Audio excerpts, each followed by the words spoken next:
Hi friends, welcome back to Magical Products. Today we're going to be talking about market sizing, specifically magical markets.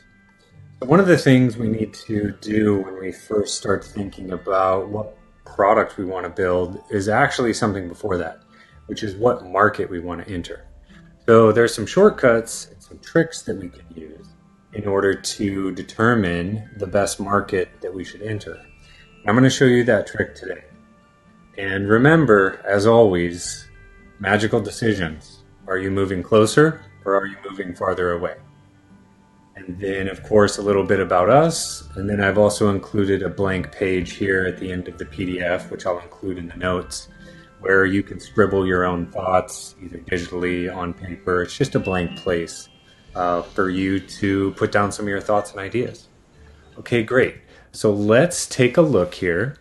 So what I've done, I'm going to show you the shortcut. So basically just go to Google, type in US GDP. You'll see that GDP last year was $21 trillion. That's in the United States. The worldwide domestic product is something around about $100 trillion. And if you're not familiar with what GDP is, it's basically the value of everything that someone purchases. So that would be goods and services. So physical products plus services like cleaning a house. Okay, so type into Google US GDP, scroll down a little bit, and then you'll see this BEA.gov. It's really important that we get our information from reliable sources. This is part of the federal government. It's a service that they provide.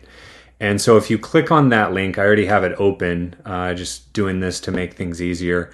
So basically you can come here. This is a page from the U.S. Department of Commerce. And what you see here is gross domestic product. So what the BEA does, Bureau of Economic Activity, is every quarter they publish new data. So what I'm going to show you today, just scroll down a little bit and go here to the full release and tables.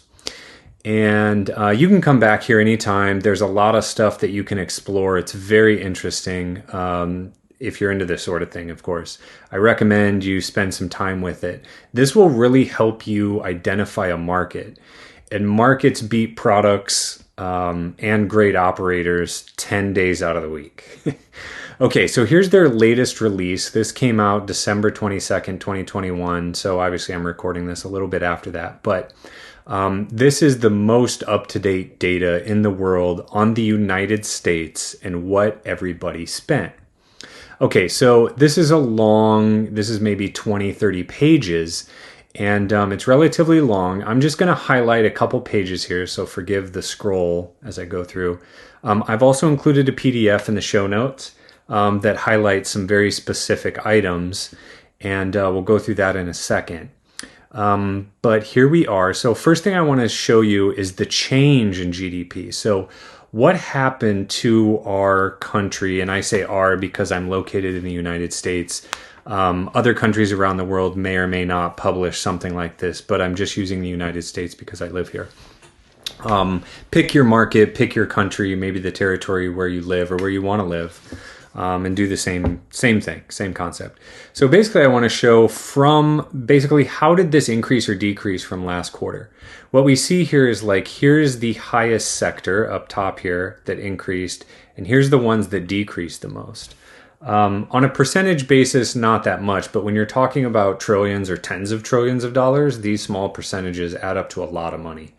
So basically a lot more money was spent in Q3 of 2021 on professional, scientific, and technical services. Also finance and insurance.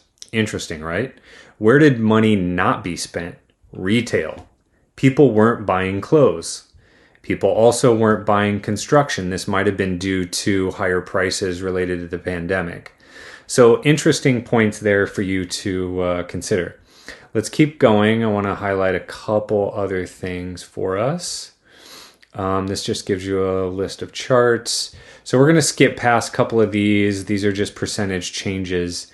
And I'm going to show you the chart that we actually want. So this one on page 12 here, I've also included the page references in the show notes.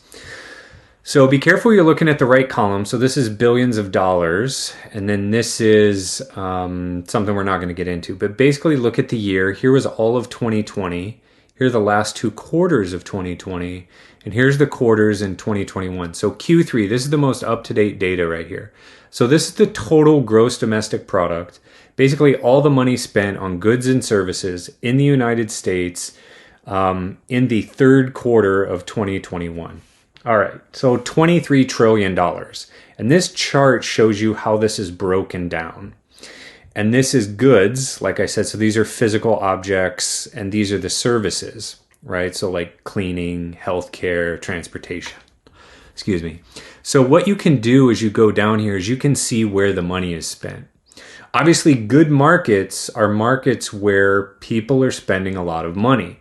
So you could, export this to Excel, sort descending by dollar value, or just pick a couple things out that seem interesting to you. I'll highlight a couple things. So in goods, motor vehicles and parts, 0.7 trillion or $667 billion. Household furnishings, recreational goods. Let's go down to clothing and footwear. So a lot of, I think, first-time founders and a lot of people on the internet, a lot of people on Shopify, they go straight to clothes. It's easy to think about. You can do screen printing. You can do drop shipping. $480 billion on that. But look at gasoline, almost the same amount. Now let's go to services. Household services, utilities, $2.5 trillion. Healthcare. Wow, okay.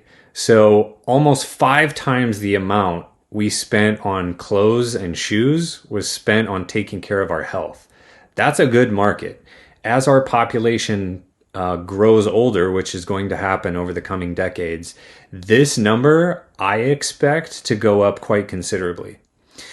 Obviously, food, people got to eat, $1 trillion by itself. Financial services, things to deal with money, more than food.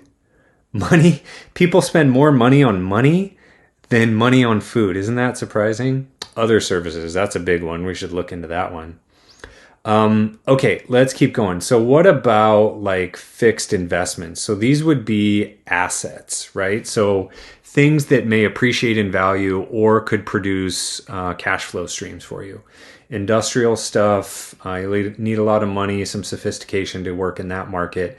But I want to point out something interesting, which I've seen grow over the years. And as we move into more of a technology and internet first society, I assume that this intellectual property line item will grow. $1.2 trillion, more than food, more than financial services. How does that break down? Software, apps, the things that are on your phone, the thing that you're interacting with right now.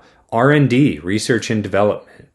Entertainment, influencers, movies, musicians, only $95 billion, a very small sector. So if you look at this $1.2 trillion, this is the world that I have expertise in, at least I think I do, and have operated in for the last 20 years. So I think that's a good one. It's a good bet to place over the coming decades if you're looking to break into an industry. Rising tides lifts all boats, right? Okay, let's look at some other stuff. So you can look at some federal spending. I want to keep going though and go down into a chart of accounts.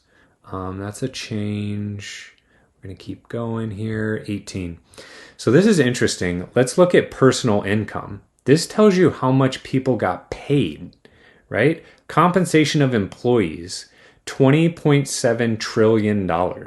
10 trillion of that was spent on wages and salaries. This is the amount that people get paid in the United States in these 3 months, $10 trillion. Here's business owner income, $1.8 trillion. Now, there's about 150 million people that make up this bucket, and there's a lot less, maybe like 35 million that make up this bucket. So while this number appears larger, it's spread over many, many more people, right? So let's do a quick calculation. Let's do 10,459 divided by, let's say 145 million people. oops, we got to do 1, 2, 3. That's 10 million. So basically, on average, $72,000 per person, the average income by people. Now, I'll include some data in the show notes on where you can get the data for the number of people here. Rental income, also interesting. So people that maybe buy a second house or do Airbnbs, quite a significant factor there. Okay, personal income on receipts and assets. So this would be a return on an asset. So like an investment in property, plant, equipment, not including rental income. So as you start to earn an income, that's one half of the problem. The other half is you might have a little bit of a disposable income, and I'm going to show you how much of that happens in the future.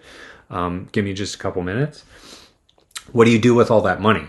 So you create a cash generation engine. The second half of that is, okay, now how do I do capital allocation? Where do I put my money so my money works for me?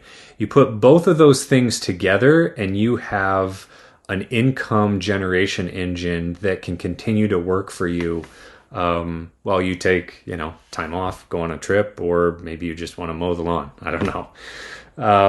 Okay, so I'm going to go to this next piece here.